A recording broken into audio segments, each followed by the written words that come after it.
만이 밥상을 들고 나갈 수 있다라고 이야기합니다. 그만큼 어머니가 굉장히 어머니 자체도 봉건적인 가치관을 가지고 있는 사람이야. 그러니까 남녀가 유별한데 왜 우리가 흔히 내외한다고 하죠. 좀 이따 나오기도 하겠지만 내외한다고 하죠. 가족도 아닌 그런 이제 그 외간 남자하고 뭐 이렇게 얼굴을 마주하고 그럴 수 없다라고 하는 거. 그래서 뭐 출입문도 다르고 막 그랬다고 나오니까. 그래서 여기 이제 봉건적인 가치관을 가지고 있어서 상을 이제 외삼촌을 시켜서 이제 나가게 해야 되는데 자꾸 외삼촌이 집에 없으니까. 그러니까 외삼촌은 뭐 이제 불만이야. 나 나가고 싶은데 자꾸 누나가 심부름을 시키니까. 그러니까 어머니는 그러니 어쩌겠니? 너밖에 너만 남자라서 너만이 사랑 출입할 수가 있기 때문에 너밖에 사랑 출입할 사람이 어디 있니? 그래서 이런 거 봉건적이라는 걸 알 수 있고. 그런데 이제 외삼촌이 하는 말.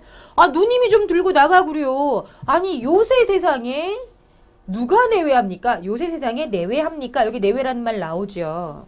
같이 있지 아니하는 거, 피하는 거, 꺼리는 거. 근데 똑같은 시대를 살고 있는데 어머니는 봉건적인데 외삼촌은 오히려 요즘 누가 그런 걸 해요. 그냥 누님이 상 들고 나가요. 아무렇지도 않은 걸 왜 그렇게 힘들게 살아. 뭐 이런 식으로 얘기하고 있잖아. 그래서 외삼촌은 어머니에 비해서는 좀 개방적이구나 라는 걸 알 수 있어요. 똑같은 시대를 살지만 나이 차이가 있죠.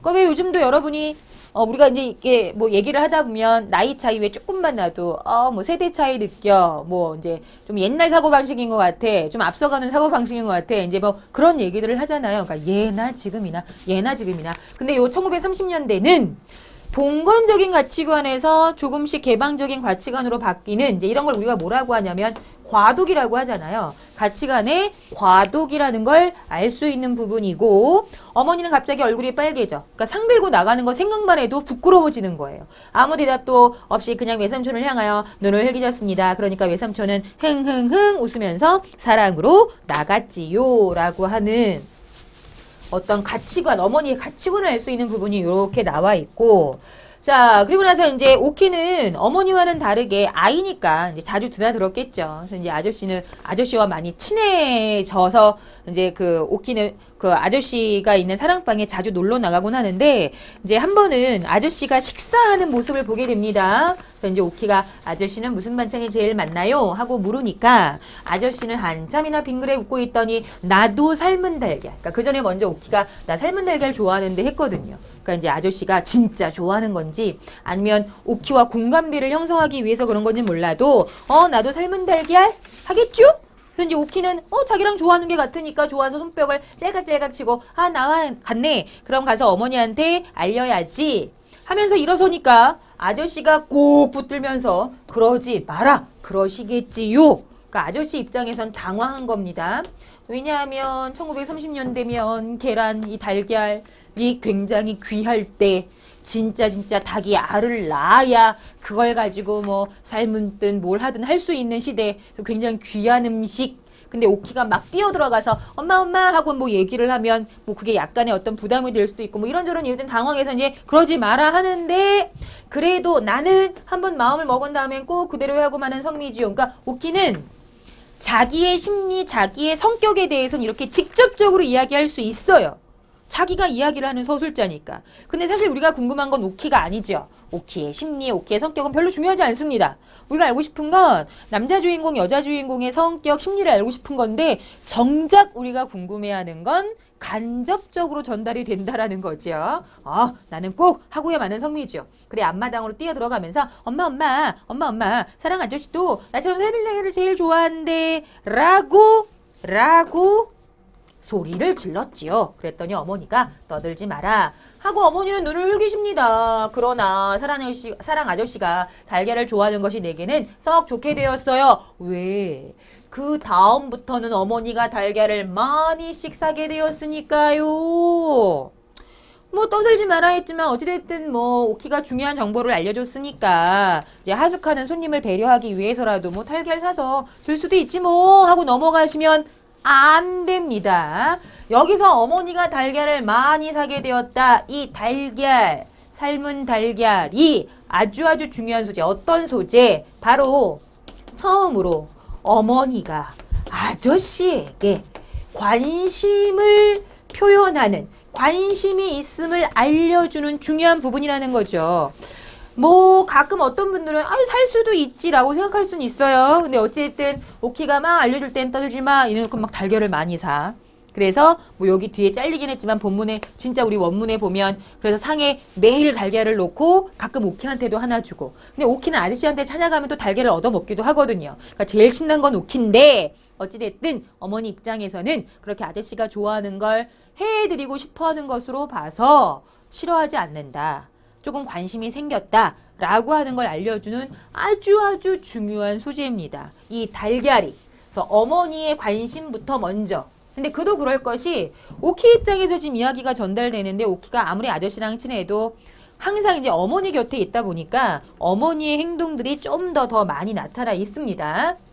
자, 그리고 나서 이제 훌쩍 건너뛰어요. 이제 그 사이에 어떠한 일들이 있냐면 자, 그렇게 이제 서로의 관심 그래서 이제 뭐 오키가 한 번은 어머니한테 꽃을 갖다 주는데 그 꽃이 오키가 사실은 유치원에서 몰래 가져온 건데 이제 엄마한테 그 얘기를 할 수 없으니까 아저씨가 갖다 주라고 했어 라는 말 때문에 어머니는 그 꽃이 진짜 아저씨가 보낸 건 줄 알고 그것으로 인해서 굉장히 부끄러워하고 당황스러워하고 뭐 그런 내용들. 그래서 이제 어머니도 아저씨도 서로에 대한 관심이 있구나라고 하는 걸 우리가 간접적으로나마 이제 확실하게 알게 되고 이제 그런 행동들이 이제 보이고 하는데 엄마는 이 어머니는 좀 괴로운 거죠. 왜냐하면 우리 앞에서도 얘기했지만 아직 마음속에는 그 죽은 남편, 그 죽은 남편에 대한 오키 아버지에 대한 그리움도 있다라는 겁니다. 그래서 그런 그리움도 있는데 이제 새롭게 아저씨에 대한 감정, 마음이 싹 트는 그 본인 내부에서 일어나는 그 엄청난 갈등 때문에 특히나 어머니가 굉장히 괴로움을 느끼게 되거든요. 그래서 어느 날은 오키가 자다가 일어나 봤더니 어머니가 잠들지 않고 이렇게 멍하니 앉아있는 걸 보다가 기도하자고. 그러니까 오키는 엄마가 괴로운지를 몰라요. 근데 이제 엄마 이제 자. 그래서 이제 그래 오키야 같이 자자. 근데 이제 항상 기도하고 잠드는 습관이 있기 때문에 오키가 엄마 기도해 하고 나는 갑자기 어머니의 기도하는 보드라운 음성이 듣고 싶어서 말했습니다. 그래서 이제 어머니가 기도하는 거죠. 하늘에 계신 우리 아버지시여 어머니는 고요히 기도를 하기 시작하였습니다. 고요히 시작을 해요. 처음엔 고요히. 이름을 거룩하게 하옵시며 나라의 임하옵시며 뜻이 하늘에서 이루어진 것처럼 땅에서도 이루어지이다. 오늘날 우리에게 일용할 양식을 주옵시고 우리가 우리에게 죄 지은 자를 용서하여 준 것처럼 우리 죄를 사하여 주옵시고 여기까지는 무난하게 우리를 시험에 들지 말게 하옵시고 시험에 들지 말게 하옵시고 시험에 들지 말게 시험에 들지 말게 이 부분이 계속 왜 음악이 넘어가지 못하고 무슨 뭐가 잘못됐는지 계속 같은 구절을 반복할 때 시험에 들지 말게, 시험에 들지 말게, 시험에 들지 말게 이 대목만 계속 반복하는 거예요. 자, 여기서 유독 어머니가 이 시험에 들지 말게 해달라는 요 대목에서 자꾸 반복하는 이유. 지금 어머니는 자신이 시험에 들었다라고 생각을 하는 거죠. 그러면 안 된다는 걸 어머니도 알고 있어. 그런데 자신의 의지와는 생각 없이 마음속에서는 자꾸 아저씨에 대한 생각, 아저씨에 대해 사랑하는 마음이 싹 터 오르니까 자신이 믿고 있는 하나님에게 나를 그런 시험에 들지 말게 해라. 나는 그럴 수가 없는 처지다. 물론 법적으로는 뭐 허락한다고는 하지만 오키도 걱정이 되고 특히 사람들 손가락질을 나는 견딜 수가 없다. 그러면 안 되는 걸 알고 있다. 근데 왜 자꾸 내 마음이 그 사람한테 향하고 있느냐. 그러니까 나를 제발 시험에 들지 말게 해달라. 그러니까 여기서 말하는 시험이라고 하는 것은 바로 아저씨에 대한 마음, 아저씨에 대한 사랑을 의미한다고 할 수가 있죠. 그래서 자꾸 요 대목이 마음에 걸려서 어머니는 요 대목을 자꾸 반복을 하는데 오키는 그 마음을 알까요? 모를까요? 모르죠. 이렇게 어머니는 자꾸 되풀이하였습니다. 나도 지금은 막히지 않고 줄줄줄 외는 주기도문을 글쎄 우리 어머니가 막히다니 참으로 우스운 일이었습니다. 그러니까 오키는 어머 나도 주기도문 줄줄 외우는데 왜 우리 엄마가 못 외울까요? 우리 엄마 바보 하면서 이제 참으로 우스운 일. 절대로 우스운 게 아닌데 오히려 지금 어머니는 굉장히 심각한 상황인데 바로 우리가 이런 부분에서 살짝 웃을 수 있는 그러니까 이런 게 바로 어린 서술자의 한계. 근데 오히려 작가는 이런 것을 의식적으로 그러니까 의도해서 일부러 어린아이로 설정을 했다라는 거죠. 만약에 여기 이걸 어른이 지켜보는 거라면 뭔가 괴로운가 봅니다. 그 사람에 대한 마음을 받아들일 수 없어서 자신이 뭐 죽은 남편에 대한 그리움 그게 막 이제 알고 있기 때문에 표현이 됐겠죠. 근데 오히려 어린아이다 보니까 전혀 몰라서 우리 엄마 주기도문 뭐 기억 안 나나 봐요. 참 우스워요. 6살인 나도 다 외우는데 하면서 오히려 우리가 이런 걸 통해서 이제 오키가 잘 모르고 있구나. 웃음도 유발할 수 있고 뭐 그런 서술자의 특징이 나타나는 부분이라고 할 수가 있고요. 그런데도 여전히 시험에 들지 말게 어머니의 내적 갈등입니다. 내적 갈등. 마음이 괴로운 거죠. 자꾸만 되풀이하는 것을 나는 참다 못해. 엄마, 네 마저 할게. 라고 해서 오키가 기도를 마무리하는 그런 장면. 어머니의 내적 갈등이 나타나 있는 장면이라고 보시면 되겠고, 그 다음 이제 마문당 같은 경우에는 오키가 아저씨하고 놀러 갔다 오거든요. 이제 아저씨랑 많이 친하기 때문에 뒷동산에 올라갔다가 놀고 이제 내려오는데, 한참 후에 아저씨하고 손목을 잡고 내려오는데 유치원 동무들을 만났습니다. 동무 이런 표현 굉장히 좀 낯설죠. 우리는 친구라고 하는데, 그러니까 이런 단어를 보고 1930년대구나 라고 하는 걸 우리가 알 수 있습니다. 지금은 우리가 사실 이 동무가 친구라는 뜻이에요. 근데 이거를 이제 저쪽 북쪽에서 조금 이제 정치적으로 사용하다 보니까 이제 우리는 사용하지 않고 그냥 우리는 그냥 한자어 친구라고 하는데, 이거를 그냥 쓸 수 있는 시대니까 1930년대. 자, 근데 그 동무가, 그 친구가 이제 오키가 아저씨하고 손잡고 내려오니까 오키가 아빠하고 어디 갔다 온다 응 하고 한동무가 말하였습니다. 그 아이는 우리 아버지가 돌아가신 줄을 모르는 아이였습니다. 나는 얼굴이 빨개졌습니다. 부끄러운 거죠. 왜냐면 사실은 아빠 아닌데. 근데 그때 그 순간 나는 얼마나 이 아저씨가 정말 우리 아버지였더라면 하고 생각했는지 모릅니다. 그렇잖아요. 오키는 태어날 때부터 아버지가 없었어요. 오키가 엄마 뱃속에 있을 때 아버지가 돌아가셨기 때문에 태어나서 아빠라고 불러본 적이 없는 거죠. 나는 정말로 한 번만이라도 간절함 아빠 하고 불러보고 싶었습니다. 그리고 그날 그렇게 아저씨하고 손목을 잡고 골목골목을 지나오는 것이 어찌도 재미가 좋았는지요. 그래서 나는 대문까지 와서 이제 마음속으로 막 생각을 했겠지. 아 그래 진짜 아저씨가 우리 아빠라면 좋겠다. 아빠라는 소리 한번 해보고 싶다. 하고 이제 잘 참고 왔는데 이제 집 대문까지 와서 난 아저씨가 우리 아빠라면 좋겠다. 하고 불쑥 말해버렸어요. 어린아이니까 그럴 수 있어요. 참다가 딱 대문에 도착해서 난 아저씨가 우리 아빠였으면 좋겠어. 라고 얘기해버렸죠. 그랬더니 아저씨는 얼굴이 홍당무처럼 빨개져서 나를 몹시 흔들면서 그런 소리 하면 못 써. 하고 말하는데 그 목소리가 몹시 또 떨렸습니다. 자 여기서 오키는 아저씨가 화가 났다라고 생각을 해요. 목소리 떨리죠. 얼굴 빨개졌죠. 막 나 흔들지요. 그런 소리면 안 된다고 하죠. 그래서 오키는 아저씨가 자기를 혼낸다라고 생각을 하는데 실질적으로 아저씨가 여기 얼굴 빨개지고 그런 소리 하면 못 써. 목소리가 몹시 떨렸다라고 하는 실질적으로 아저씨의 심리는 화가 난 게 아니라 당황한 겁니다. 자기의 마음을 들킨 것 같은. 그러니까 사실 아저씨도 어머니한테 마음이 있어. 그런 건 곧 뭐 오키에게 아빠가 되어주고 싶다는 뜻으로 해석할 수도 있는 거죠. 근데 아저씨도 그게 어렵다는 걸 알고 있어서 마음속에만 간직하고 있는데 마치 그런 자기의 마음을 오키가 알고나 있는 것처럼 불쑥 얘기를 해보니까 오히려 아저씨는 진짜 놀랐고 당황스러워서 그런 얘기를 한 것뿐인데 오키 입장에서는 그런 어른들의 복잡한 마음을 모르니까 아저씨가 내 말에 화났나 보다. 내가 아빠 돼달라는 말에 오히려 아저씨가 화났나 보다라고 막 울면서 이렇게 집으로 뛰쳐 들어가는 그런 장면이 이 뒤에 이어지거든요. 그런데 안타깝게도 우리 교재에 실려있는 지문은 여기까지.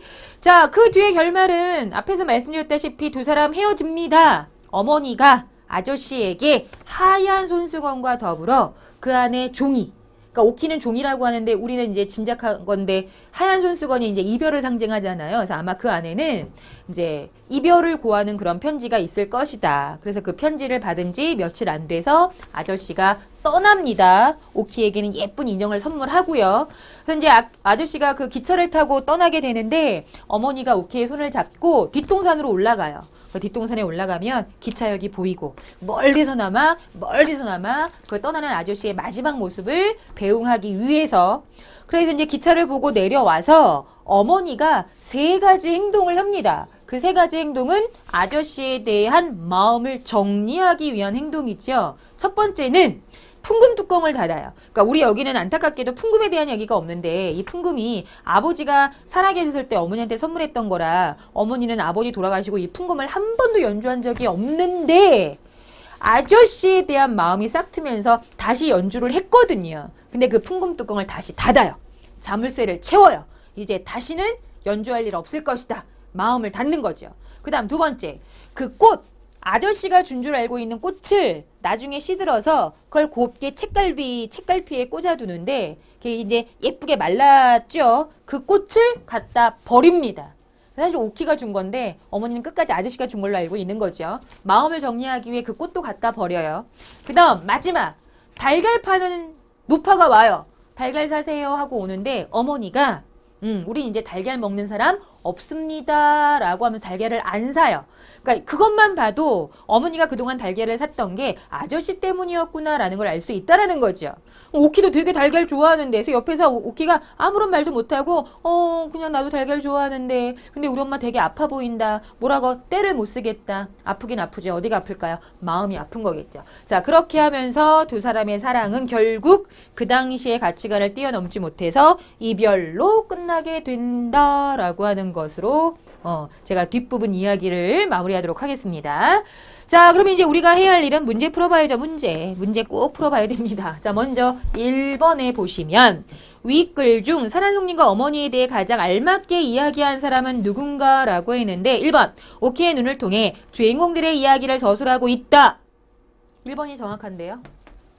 나머지는 오키가 주인공 아니고 1인칭 주인공 시점 아니고 1인칭 관찰자 시점인데 오키가 인물들의 심리까지 아닙니다.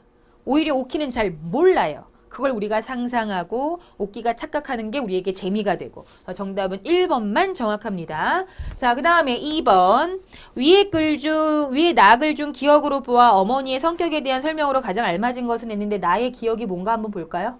나의 기억 여기. 그러니 어쩌겠니? 너밖에 사랑 출입할 사람이 어디 있니? 굉장히 어머니가 봉건적이구나. 어머니도 전통적인 가치관을 가지고 있구나. 라는 걸 알 수 있기 때문에 답은 당연히 4번. 봉건적이고 내성적이다. 근데 어머니, 아저씨 둘 다. 둘 중에 어느 한 사람이 조금 더 개방적이고 외삼촌처럼 개방적이고 적극적이었으면 이루어졌을 수도 있겠지만 둘 다 봉건적이고 좀 내성적이고 소극적이어서 이루어지지 못하는 것 같다. 그 다음 3번 위에 글 마의 니은의 역할로 알맞은 것은 했습니다. 요것도 뭔지 봐야죠. 오키가 아빠하고 어디 갔다 온다. 이 얘기 때문에 오키가 아저씨가 우리 아빠였으면 좋겠어. 이것 때문에 또 아저씨는 당황하고요. 그래서 여기 지금 3번 니은의 역할은 복선 아니고 가깝게 아니고 아저씨 단호한 입장 막 흔들면서 그런 사람은 못 써. 나는 절대로 너희 아빠가 될 수 없어. 아닙니다. 당황해서 그런 거라고 했어요. 그래서 여기서의 답은 오히려 2번. 소설의 긴장감. 오키가 아저씨 마음도 모르는데. 그러니까 지금 여기 사실은 세 사람의 마음은 다 통한 거잖아요. 엄마도 아저씨 마음에 들어. 아저씨도 엄마 마음에 들어. 오키도 아저씨가 마음에 들어. 그러니까 서로의 마음은 통했어. 그런데 사회가 세상이 그것을 곱게 봐주지 않는다라는 거지요. 그래서 이제 이런 오키의 이런 행동이 오히려 아저씨를 굉장히 당황스럽게 만들었을 것이다. 그래서 긴장감을 고조시키는 역할을 하고 있다라고 볼 수가 있습니다. 자, 이렇게 해서 사랑손님과 어머니 본문도 봤고 빠진 부분도 얘기해 드렸고 문제까지 풀어봤습니다. 그럼 이제 남은 건요. 이거죠. 마무리하는 거. 자, 이번 시간에도 사랑스님과 어머니라고 하는 아주 우리나라를 대표하는 우리 교과 과정에 아주 빼놓을 수 없는 중요한 작품 공부하셨습니다. 시간이 되신다면 전체 작품의 길이가 얼마 되지 않으니 이 기회에 사랑손님과 어머니 전체 내용을 한번 쭉 읽어보시면서 제가 말씀드린 내용이 진짜 나오는지 꼭 확인해 보시기 바랍니다. 자, 고생 많으셨고요. 깡쌤은 이만 물러나도록 하겠습니다.